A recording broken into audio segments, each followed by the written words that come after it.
آج ہم کو ابلیس سے تعبیر کیا جاتا ہے۔ رسول اللہ کی ولادت کا جشن منانے کو جب ہم بدعت قرار دیتے ہیں تو ہمیں ابلیس سے تعبیر دیا جاتا ہے۔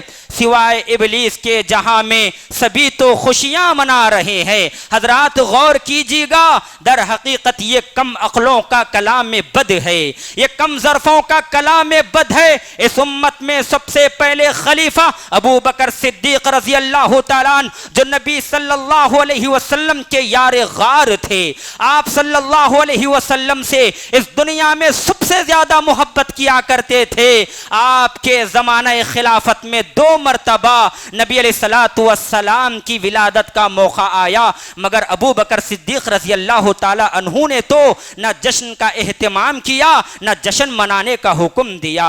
ارے عمر بن خطاب رضی اللہ تعالیٰ عنہ، جن کو شیطان دیکھ کر بھاگ جایا کرتا تھا، جن کی تائید میں اللہ رب العالمین نے قرآن مجید کی آیتوں کو اتارا، وہ عمر بن خطاب کے زمانہ خلافت میں 10 مرتبہ 12 ربیع الاول کی تاریخ آئی، مگر عمر بن خطاب رضی اللہ تعالی عنہ نے نہ جشن کا اہتمام کیا اور نہ لوگوں کو جشن کا حکم دیا۔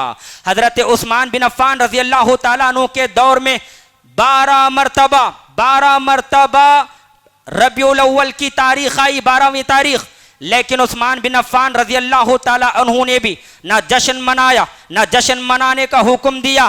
حضرت علی رضی اللہ تعالیٰ عنہ، جو آپ کے داماد ہیں، آپ کے چچا کے بیٹے ہیں، آپ کے زمانہ خلافت میں 5 مرتبہ غالباً 12 ربیع الاول کی تاریخ آئی۔ حضرت علی جو کہ آپ کے داماد ہیں، چچا کے بیٹے ہیں، تب بھی آپ نے نہ جشن منایا نہ ولادت کا جشن منانے کا حکم دیا۔ کیا پتا چلا؟ کیا استغفر اللہ نعوذ باللہ، یہ بڑے بڑے کبار صحابہ، یہ بڑے بڑے تابعین، یہ تبع تابعین، جنہوں نے میلاد النبی کا جشن نہیں منایا، جنہوں نے رسول اللہ صلی اللہ علیہ وسلم کی ولادت کا دن نہیں منایا، استغفر اللہ نعوذ باللہ، کیا یہ سب ابلیس کے دائرے میں آ جائیں گے؟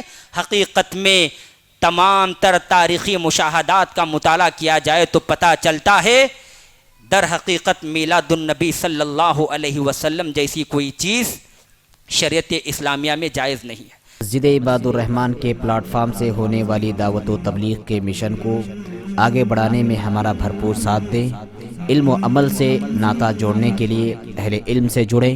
مسجد عباد الرحمن کے یوٹیوب چینل کو سبسکرائب کریں اور آگے شیئر کرنا ہرگز نہ بھولیں۔ فجزاکم اللہ خیرا۔